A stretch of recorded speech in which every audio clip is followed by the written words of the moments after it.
Olá, bem-vindo ao canal dos Destrelhados e hoje nós iremos para a nossa tier list dos jogos que nós jogamos em outubro, não é mesmo?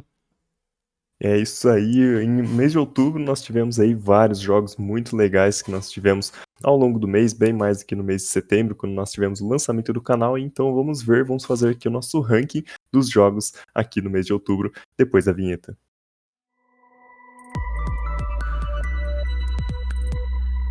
E aqui na nossa tier list, que você pode conferir clicando no link aí abaixo na descrição do vídeo, nós vamos ranquear todos os jogos que nós jogamos nos primeiros 15 minutos do mês de outubro, sendo o nosso ranking de cima para baixo, do melhor para o pior, destrilhados, chique, plausível, jogável, só jogaria para ver o final, meh e desagradável.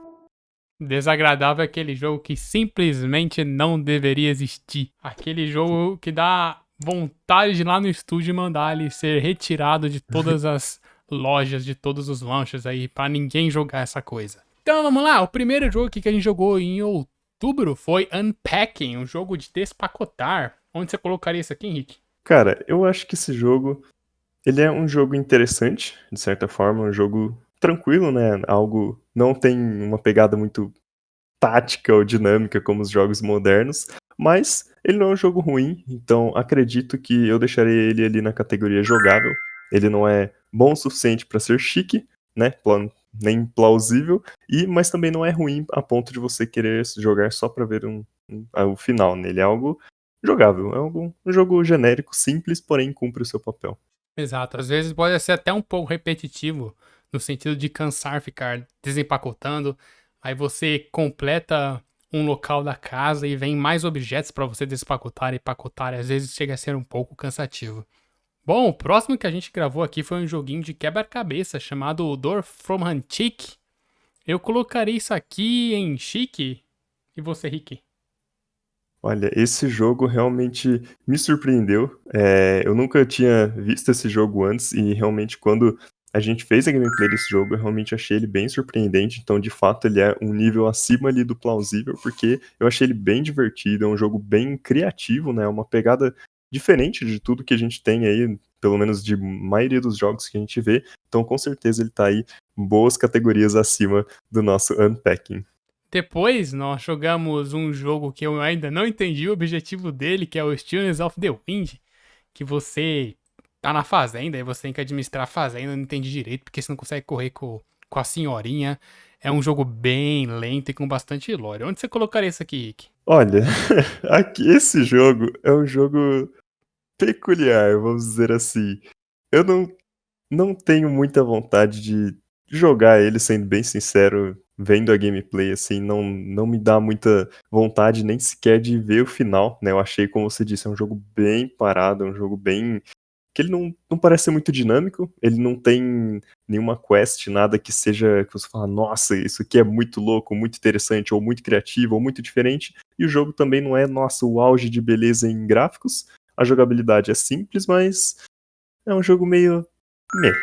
É um jogo, realmente, eu não sabia o que eu tava fazendo naquele jogo. É identificável como algo de um jogo, é identificado como jogo, mas não sei, faltou alguma coisa no jogo que me sentisse vontade de pelo menos ver o que ia acontecer, ou pelo menos saber o que viria por seguir, me fazer, sei lá, hoje eu quero jogar os Tunes of the Wind, ou ser uma coisa que eu recomende para os meus amigos, ou seja, uma coisa que eu comente aí que é muito boa, ou ser uma coisa extremamente boa. Então por isso que acho bom deixar em meh.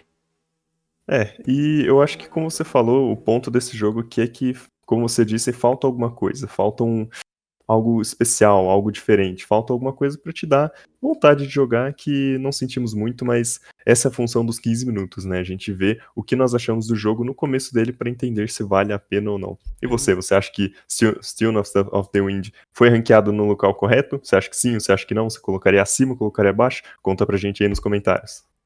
E depois a gente trouxe aqui a Short Hike, que você é uma passarinha, que você tá num plantão de férias, eu não entendi muito bem, mas parece ser um jogo, sei lá, um jogo bem jogável. E você, Rick, o que você achou do Short Hike? Eu achei Short Hike também um jogo jogável, né? Ele fica ali na mesma categoria do Unpacking. Ele é um jogo também que tem uma pegada interessante, não? não muito diferente, né, do que de alguns padrões de jogos que nós temos hoje, desses bem mais simples, né, que não tem nada de muito, não é alguma novidade, né, algo tão absurdo assim, mas também não tem uma característica muito muito efusiva, assim, que te faça, nossa, hoje eu tô com muita vontade de jogar Short Hike. Não é algo que me prende no jogo. Esse jogo eu senti que ele é jogável, não é tão bom quanto você fala, nossa, eu tô com vontade de ou de desestressar, ou de jogar algum jogo que seja imersivo, ou que tenha um gráfico absurdo, mas ele também não é zoado a ponto de você pensar, eu só vou jogar só pra ver o final. O jogo tem uma historinha interessante, mas ainda assim ele não é nada de novo, né? Nada de mágico, digamos assim. Realmente. E depois nós trouxemos o jogo Prey, um jogo aí aparentemente AAA, que você é um cara que acorda em uma nave no futuro e elimina um alienígena que parece o Venom. É um jogo bem desenvolvido, porque ela foi feita pela Bethesda, e realmente é um jogo, tipo, que deu pra perceber que teve muito esforço do estúdio em trazer um jogo de alta qualidade. Onde você colocaria isso aqui, Rick? Cara, pela história, pelos gráficos e pelo plot, eu estou, na verdade, acho que é o primeiro jogo que eu tô na dúvida que entre eu, pessoalmente, deixo ele num patamar entre plausível e chique. Mas aí fica da sua, você faz o seu veredito aí, vamos ver. Eu? Bom, eu deixaria ele particularmente implausível, uma vez que às vezes não agrade muitas pessoas porque o jogo tem muita história e é bem lento, pelo menos no começo. É um jogo pesado, então talvez não rode em todos os computadores, em todos os consoles aí. Mas realmente é um jogo da hora que dá pra passar a tarde, dá pra você chegar tipo tranquilo numa tarde de sábado, numa tarde de domingo e falar: "Ah, vou ver jogar a campanha aqui de Prey". Então, por esse motivo eu gosto de deixar, eu prefiro deixar ele implausível ao invés de chique. Mas realmente é um jogo muito bacana aí. Depois nós trouxemos Supraland Six Inches Under. Você aparentemente era um brinquedinho que depois que o dono arrumou o jardim, você caiu para baixo do seu jardim onde tinha brinquedos antigos que duvidavam da existência do mundo da superfície. Onde você coloca isso aqui, Rick? Cara, esse joguinho aí foi um outro jogo que me surpreendeu positivamente, né? É algo, uma pegada bem criativa, né? Inovadora. Eu acho que justamente pelo fato de ter essa pegada diferenciada, de ser algo que vai um pouco além do que a gente já tem hoje, ser algo que realmente não imersivo no quesito realismo, mas imersivo no quesito de, cara, esse jogo é interessante, esse jogo tem uma pegada que te faz querer continuar indo pra frente, descobrir o que que tá acontecendo e desbravar basicamente todo esse mundo. Então eu particularmente colocaria Supraland Six Inches em chique. Ótima opção. Esse jogo também tem uma vibe bem parecida com Portal também, em que de puzzle, de apertar botões, de cumprir certos desafios pequenos ali e aqui para abrir novas passagens. E é bem interessante também porque ele lembra um pouquinho de Zelda também, de você encarar bosses, etc. Nós também já fizemos uma pequena live desse jogo aqui no canal, você pode conferir na aba Lives, que você pode ver, a gente jogou um pouquinho mais de meia hora dele para você ver o avanço da campanha. Logo depois, nós trouxemos The Hunter. Onde você colocaria isso aqui, Rick? Olha, o The Hunter é um jogo que eu já joguei no passado e eu particularmente colocaria ele ali dentro de plausível. E eu vou explicar o porquê. O The Hunter, ele é um jogo muito peculiar. É um jogo extremamente peculiar, na verdade. É um nicho muito específico, porque ele tá entre um jogo de caça clássico, né? Então nós temos poucos jogos de caça nesse nível, né? No nível do The Hunter, que é um jogo bem antigo aí, no mundo dos games, tanto que eu já joguei esse jogo há muito tempo no passado, e hoje acho que nós temos até outras versões, DLCs, enfim. Mas ele é um jogo que ele é um pouco lento, lento a ponto de você ficar um pouco, de ser uma gameplay um pouco enjoativa, porque você tem, por exemplo, os seus objetivos é fazer a caça de determinados animais. Mas isso falando da experiência dos 15 minutos de jogos, pensando sem as DLCs, né, sem comprar nada, então o jogo do jeito que ele tá lá pra você jogar assim que você consegue ele. E aí você vai na caça dos animais, e aí tem todo o esquema de você fazer o rastreamento ali, você ir atrás dos bichos, mas ele não tem um objetivo grande, um objetivo maior, algo que seja além do que você andar atirar e matar um bicho.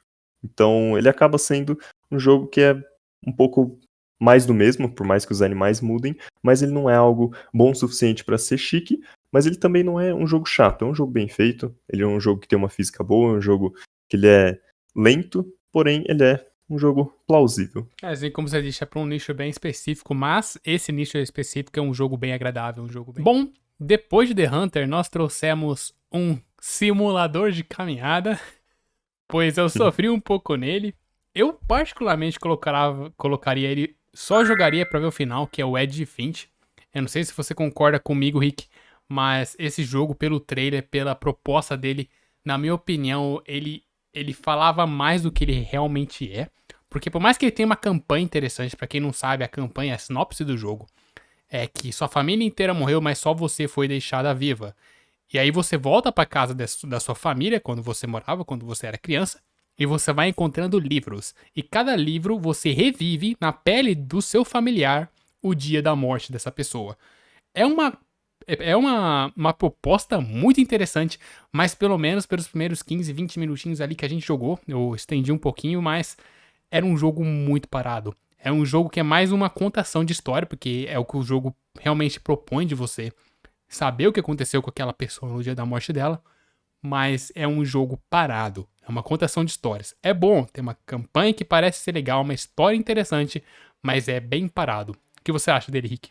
Olha, eu acho assim, particularmente eu acredito que ele é um pouco a mais, agora em contraste do que você falou, eu acho que ele é um pouco a mais do que só jogar só pra ver o final, porque eu, agora num âmbito particular, eu gosto bastante de ver a história dos jogos, mas ao mesmo tempo, como você disse, conforme o jogo vai passando, ele vai ficando um pouco enjoativo, né? De certa forma, como você falou, é bem, você anda bastante, né? Então você tem várias e várias partes ali do jogo que você começa a ficar um pouco cansado realmente de seguir com o jogo, então no fim, em linhas gerais, por mais que eu ache que ele seja um jogo jogável, eu particularmente também só jogaria pra ver o final. Não é um jogo que me agrada assim particularmente, não é um nicho que eu costumaria falar, hoje eu vou acordar para jogar Edit Finch. Então, acredito que ele fique muito bem encaixado aí dentro dos jogos que nós só jogaríamos para ver o final. Depois trouxemos Far Away 2, Jungle Escape, um jogo que é um Jungle Escape. Onde você colocaria isso aqui, Rick? Olha, eu não sei se você concorda comigo, mas acredito eu que Faraway 2 ficaria no meh. O que você acha? Mano, primeiro, esse jogo é pago, não é gratuito. Por mais que inclui um público legal, que é o público de Escape Room, um jogo de fugir de salas, esse jogo é um jogo pago, mas há jogos gratuitos que têm gráficos melhores, apresentam multiplayer, são maiores e são gratuitos. O Faraway 2 ele não tem multiplayer, é single player, ele só te joga ali numa sala e fala, vai, entendeu? Go ahead aí, tenta escapar. Tá certo que essa é a proposta do escape room, mas eu fiquei 8 minutos na primeira sala, e a primeira sala a porta tava aberta, e o jogo não falou isso, entendeu? Então, pelo fato de ele ser pago e ter um, um grande número de outros escape rooms que tem uma proposta melhor, que tem mais objetivos diretos, é por isso que eu coloco ele em meh. Eu acho que o jogo pecou nisso. Eu acho que pelo menos se ele fosse gratuito, eu teria outro olhar, porque a gente vê os competidores desse jogo, ou outros jogos de escape room, eles têm muito mais coisa, os gráficos são melhores, os puzzles são mais bem desenvolvidos. E é por isso que eu coloco ele em meh, mais por um quesito comparativo. Porque não tem como não comparar os jogos de escape room nesse tipo. E é por isso que eu prefiro deixar ele em meh mesmo. Há opções melhores, pessoal. E gratuitamente. Depois nós trouxemos Cards and Castles 2. Um jogo de carta aí, estilo Hearthstone. Onde você colocaria isso aqui, Rick? Olha, eu acho que o Cards and Castle 2, ou 2, ele fica ali na posição jogável. Acredito que ele é um jogo que ele é bem um jogo padrão, é um jogo de certa forma consagrado aí no mercado dos jogos. Nós temos várias opções aí desse pique de jogos de cartas, porém que tem tipo um tabuleiro. Então ele é como se fosse ali um Hearthstone, talvez um Legends of Runeterra, ou quem sabe ele até um, ele é um pouco além do Magic the Gathering, porque ele tem todo esse lance de você ter um tabuleiro, então você tem cartas, mas ao mesmo tempo você vê elas terem animações, elas terem animações de ataque, de defesa, de efeitos, enfim, nós temos uma infinidade de coisas que leva ele um pouco além do que um jogo de carta convencional, mas ainda assim ele é um jogo bem.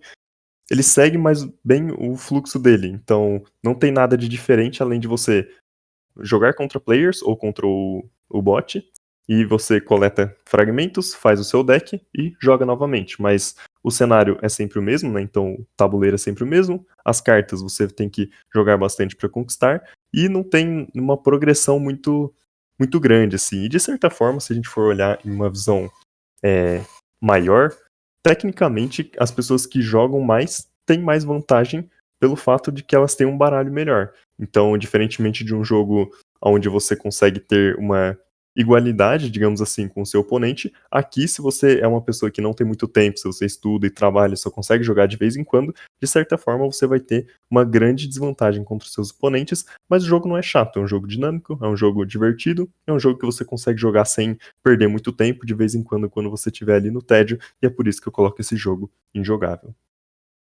Perfeito. Logo depois nós trouxemos Pico Nico, um jogo que primeiramente foi lançado para Nintendo Switch. Você é um bichinho, é um jogo de múltipla escolha, então dependendo, é claro que segue um caminho único, mas dependendo das suas escolhas, do seu personagem, você vai tomando rumos diferentes ao longo da campanha. Eu colocaria o Pico Nico em plausível, Rick. Não sei você. E você? Olha, eu concordo com a sua decisão. O Pico Nico, eu achei ele bem engraçado, eu achei ele divertido. Eu acho que dá pra você jogar ele um pouquinho aí à tarde. E a campanha dele parece ser uma campanha bem cativante. Os personagens são cativantes, parece que tem bastante puzzles aqui e ali, bastante missões secundárias pra concluir. É um mini mundo aberto e tem uma campanha interessante, que é a nuvem do mal lá do chapéu, que dá dinheiro de graça se você ajudar ele a coletar o lixo, mas ele é do mal e aí isso vai contando ao longo do jogo. Ai, Rick, depois vem um desastre. Depois de Pico-Nico veio o desastre do Plastic Duck Simulator. Onde você colocar isso aqui, Rick? Eu acho que nem devia estar aqui nessa tier list. Esse jogo, Plastic Duck Simulator, é um jogo no qual ele Não é consegue jogo. ultrapassar as barreiras do desagradável, porque esse jogo simplesmente não é um jogo, né? É Convenhamos que intancável. não tem outra posição que isso, né, que essa coisa poderia ficar, porque simplesmente é algo que não tem nada. É um jogo vazio. É basicamente como se você tivesse, sei lá, vendo um filme, só que pior, porque não tem plot, não tem história, e Triste, você cara. apenas observa. Eu vou falar mais. Eu não sei se é robô, eu não sei se é fake, eu não sei se algum streamer aí, youtuber falou, esse jogo aqui, todo mundo só seguiu igual Maria vai com as outras, falou, esse jogo é bom. Porque isso aqui não é nenhum jogo. Não deveria nem estar na categoria de jogo, isso aqui não deveria nem ser cobrado, esse jogo é pago, gente. Isso aqui é pago e categorizado como um jogo. Com todo respeito ao estúdio, às pessoas envolvidas no projeto, mas como é que isso aqui tá na Steam, mano? Como que isso aqui tá na Steam? E o pior disso é que indiretamente as pessoas incentivam as outras a gastarem seu dinheiro num negócio desse. É literalmente um simulador de pato. Tipo, mas tá no título desse, viado, tá no título do simulador de pato pegar. Eu penso que pelo menos daria pra se controlar o pato, pelo menos. Não dá! É literalmente o pato boiando. E é pago, entendeu? E as pessoas acabam engajando pobres outras pessoas achando que vão se divertir, vão jogar isso aqui. Tá certo que, tipo, eu vou jogar aqui. Esse aqui tem multiplayer, tá? Vou jogar multiplayer com meu amigo. O meu amigo é o pato roxo e eu sou o pato amarelo, tá? Os dois voando aí. E aí você conversa com o amigo, tá os patos ali, beleza? Mas isso aqui é classificado como um jogo, gente. Que falta de respeito ao jogador. Isso é praticamente um roubo, velho. Você cobrar por algo que você não joga. É como se você pesquisar sei lá, um vídeo de patos boiando no YouTube. Você vai ter a mesma coisa do que, entre muitas aspas, a gameplay do Plastic Duck Simulator. Então, não tem outra categoria senão desagradável para esse jogo, entre aspas, mas se você pudesse criar uma nova categoria abaixo de desagradável, que fosse ainda pior, que fosse uma Colocaria. classificação nula, qual seria o nome que você daria pra ela? Coloca pra gente aqui nos comentários. Qual nome seria pior do que desagradável? Porém, logo depois veio um jogo com uma proposta extremamente interessante que é Fez. Você, o Fez, não sei como se pronuncia, mas você é Gomes, esse bichinho branco aqui, e você vive em um mundo 2D. Só que aí você adquire poder de ver 3D. E todo mundo fica duvidando desse poder, que tá acontecendo. Ah, cubo é mentira, só existe quadrado. E aí você vai vendo o universo de diferentes ângulos. Você precisa coletar todas as peças para salvar o universo. Onde você colocar isso aqui, Rick? Cara, o Fez, com certeza. Assim, eu não sei se você concorda comigo, mas pra mim, essa proposta que é, assim, uma proposta absurda, algo completamente inovador, que eu nunca tinha visto algo tão bem feito nessa proposta de 2D e 3D. Eu acho que o Fez, ou Fez, entra aí pro nosso primeiro jogo destrilhado da lista. O que você acha? Ah, eu concordo plenamente. Esse jogo merece estar aqui no Destelhados, porque se você pega ele em comparação, você vê algumas coisas que os outros jogos não têm. Plastic Duck Simulator. Primeira coisa que o Fez é um jogo. Plastic Duck não é um jogo. Stillness of the Wind, o Fez tem uma proposta, ele tem uma coisa que você chega lá e já sabe o que você tem que fazer. Só jogaria para ver o final, ele tem uma campanha muito explicada. Você chega, o seu avô já mostra o que acontece, ele já fala que ele te ensina, ele passa os ensinamentos para você do mundo que você vai descobrir. Ele é jogável, ele é um jogo interativo, você adquire peças ao longo do jogo, que vai abrindo ainda mais o seu leque de possibilidades dentro do jogo. Você, às vezes, precisa juntar tantos cubos para desbloquear uma nova habilidade, você encontra uma chave que dá para ser usada. Esse jogo, com certeza, é um jogo plausível também, porque você tem uma árvore como se fosse um mundo aberto. Em cada micro mundos abertos, você tem um portal que você entra num hub do universo e você consegue controlar. Esse jogo, com certeza, é chique, porque ele tem uma melodia incrível. Ele tem um áudio agradável, ele tem uma história linear que você consegue saber para onde você tem que ir. É um jogo muito bem desenvolvido. Eu acho que esse jogo mereceu aqui ser o primeiro a estar em Destrilhados. Logo depois, Steam World Dig. Eu achei esse jogo muito bacana também. Onde você colocaria ele, Rick? Cara, eu colocaria o SteamWorld Dig dentro da categoria chique. E esse jogo, o que diferencia ele de um The Hunter, por exemplo, que é um jogo na mesma vibe single player, onde você tem um objetivo claro, mas que ele não é nada de tão inovador. O SteamWorld Dig, ele tem uma pegada bem... um jogo bem simples, né? Então, é muito intuitivo o fato de você ter que cavar, coletar minérios, e esses minérios te dão dinheiro, e o dinheiro te faz comprar coisas melhores, botas, lâmpada, picareta, depois você compra furadeira, você compra mochila, você compra vida, você compra, enfim, nós temos uma evolução do personagem ali dentro do universo do jogo, mas é algo muito simples, é um jogo que você consegue tranquilamente pegar a qualquer momento para jogar, seja ali no intervalo da hora do almoço, seja você no final de semana, qualquer momento você consegue jogar um pouquinho, e é um progresso bem tranquilo de ser feito, então não é algo maçante. Conforme você vai cavando mais para baixo, você chega em novos minérios, novos locais a serem explorados, novos inimigos, e você vai crescendo o seu personagem, né, melhorando o seu personagem ao longo do tempo, e eu, que particularmente já joguei esse jogo até o final, sei que ele é um jogo que ele é bem construído, do começo até o final. Ele não é um jogo muito demorado, então você não vai demorar para zerar ele, mas ele é um jogo completo, é um jogo bem construído, do começo ao fim, e não é um jogo parado, não é um jogo que também não tem nada pago, né? Então, assim, é um jogo single player, onde você compra e tá tudo ali dentro. Então você não tem dor de cabeça com esse jogo, ele é bem tranquilo, bem de boa. Então, eu acho que ele fica aí acima do plausível, mas com certeza ele não é bom o suficiente para chegar no Destrilhados. Eu coloco ele na categoria chique. Perfeito. Logo depois trouxemos Framed, um jogo que é uma história em quadrinhos. E o próximo quadrinho você que escolhe, você que vai montando a história. Porém, acaba ficando um pouco cansativo e repetitivo. Mas a história é contada, por isso eu colocaria em só jogaria para ver o final. E você, Rick?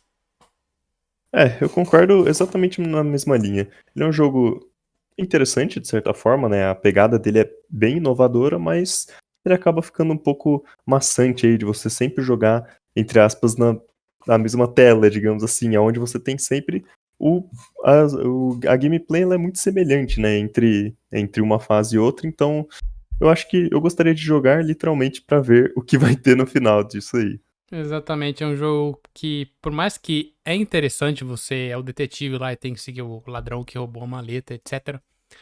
Ele é cansativo, ele é bem cansativo. Ele vai contando uma história, assim, a história te engaja, mas ao mesmo tempo ele é um pouquinho cansativo.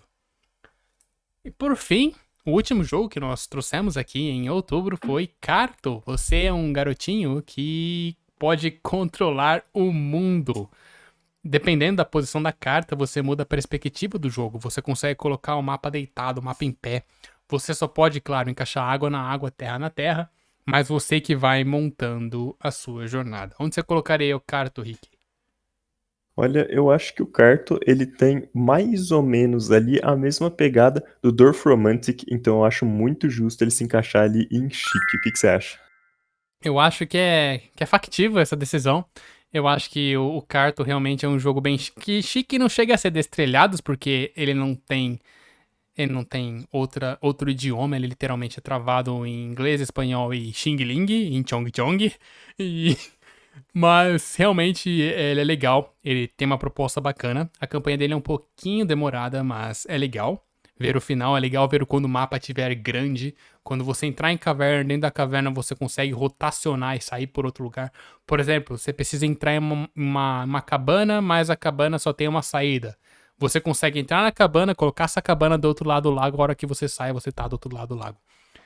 E por esse motivo eu acho que ele não chega a ser destrilhados, mas ele é o bom o suficiente pra estar acima de plausível. E essa foi então a nossa tier list aqui do mês de outubro. Então nós temos todos os nossos jogos aí, finalizando com um jogo na categoria Destrilhados, 4 no Chique, 3 implausível e injogável, 2 ali em só jogaríamos para ver o final, 2 em me e 1 ali em desagradável. Então mês de outubro aí nós tivemos tanto um jogo estreando a categoria desagradável e um jogo estreando a categoria Destrilhados, que nós não tivemos nenhum até agora. E o que você acha da nossa tier list? Você concorda? Você discorda? Tem algum jogo que você acha que nós deixamos ele superestimado? Ou algum jogo que foi subestimado? Comenta aí pra gente nos comentários. Eu sou o Rick e nós somos os Destrilhados. E é isso, galera. Lembrando que mês que vem tem mais. Tem os jogos de novembro, então fica ligado no canal. Se vocês querem um grande abraço, fiquem com Deus. Valeu, falou e tchau.